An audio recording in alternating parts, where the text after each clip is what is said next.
friends, வணக்கம், welcome back to my channel.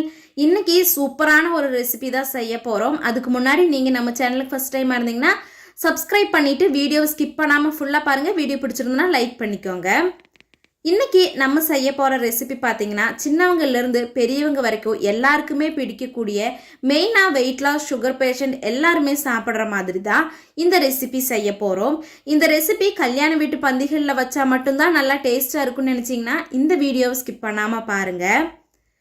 இது செய்யறதுக்கு வெண்பூசணி தோல் ரிமூவ் பண்ணிட்டு இது மாதிரி பீசஸாக கட் பண்ணி எடுத்துக்கலாம். அதுக்கப்புறமா இது மாதிரி கேரட்டெல்லாம் துருவுற கிரேட்டரில் நல்லா கிரேட் பண்ணி எடுத்துக்கலாம். இதை கிரேட் பண்ணும்போதே நிறைய தண்ணி வந்துட்டே இருக்கும். இது தண்ணி சத்துள்ள காய் அப்படிங்கிறதுனால தண்ணி வந்துட்டே இருக்கும். இதை இப்போ ஃபுல்லாக கிரேட் பண்ணிட்டு பார்க்கலாம்.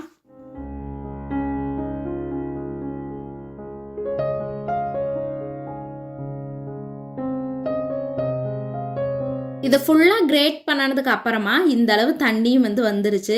இதை நல்லா ஃபில்ட்ரு பண்ணணும். அதுக்காக ஒரு ஒயிட் கிளாத்தில் நம்ம கிரேட் பண்ணி வச்சுருக்கிற வெண்பூசணி சேர்த்திட்டு தண்ணியெல்லாம் தனியாக ஸ்க்யூஸ் பண்ணி எடுத்துக்கலாம்.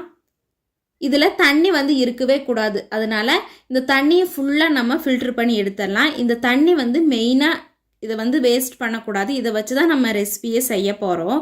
இந்த வெண்பூசணியிலிருந்து தண்ணி ஃபுல்லாக பிழிஞ்சு எடுத்துக்கலாம். ஃபுல்லாக பிழிஞ்சு எடுத்ததுக்கு அப்புறமா இதே மாதிரி தான் நல்லா சாஃப்டாக தேங்காய் துருவல் மாதிரி நல்லா ஒயிட் கலரில் அழகாக இருக்கும் பார்க்கறதுக்கு.